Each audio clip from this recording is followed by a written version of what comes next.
পুরুষ হয়ে তুমি নারীর সঙ্গে ধোঁকাবাজি করো, নারীর সঙ্গে গাদ্দারি করো, নারীর মন নিয়ে খেলো, স্ত্রীর বুকে কষ্ট দাও, আঘাত করো, আর নিজেকে বীর পুরুষ বলে দাবি করো। আমি আসিফ বলছি, তুমি বীর পুরুষ নও, তুমি কাপুরুষ।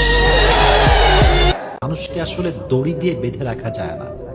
মানুষ মানুষের প্রতি আটকায় একমাত্র মানসিক শান্তি এবং মায়ার দ্বারা। মায়া থাকলে কাউকে দড়ি দিয়ে বাঁধতে হয় না, মায়ার বন্ধনে তাকে আজীবনের জন্য বেঁধে দেয় যুবক ভাইরা, ঠিক কিনা বলেন? তবে মানসিক শান্তি আপনি আপনার ওয়াইফের জন্য পাবেন তখন যখন আপনার ওয়াইফের ব্যাপারে আপনার হৃদয়ে কোনো স্পট থাকবে না, কোনো দাগ থাকবে না। আপনার ওয়াইফকে দেখে ফিল হবে যে yes, this is just mine, এটা শুধুমাত্র আমার।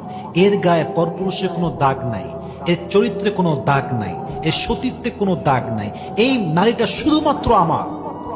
এই ফিলটা যদি ওয়াইফকে দিয়ে কোনো পুরুষ সত্যিকার অর্থে নিতে পারে, করতে পারে, এটা যদি সত্যি হয়, এত শান্তি তার হৃদয়ে দান করবে যে সে কখনো পরকীয়ায় জড়াবে না, ঠিক কিনা বলেন?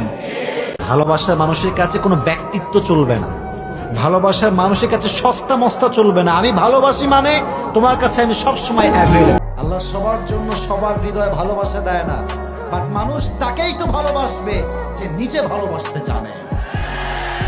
অথবা আমি যুবক ভাইদেরকে বলবো, যুবক তোমাদেরকে আমি বড্ড ভালোবাসি। আমারে কি বুড়ে লাগে নাকি? ওই আমি কি বুড়ে না যুবক?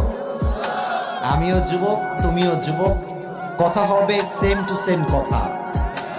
আমার কথা তোমরা বুঝবা, তোমার কথা আমি বুঝবো, ঠিক না বলো?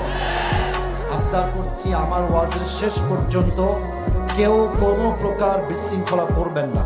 আজকে যে পরিমাণ মানুষ দেখতে পাচ্ছি, সাতক্ষীরা একটা ইতিহাস হয়ে থেকে যাবে, এটা ঠিক না বল? সাতক্ষীরার কালীগঞ্জের প্রত্যেকটা মানুষকে কবুল এবং মঞ্জুর করুন, সকলে প্রণামে।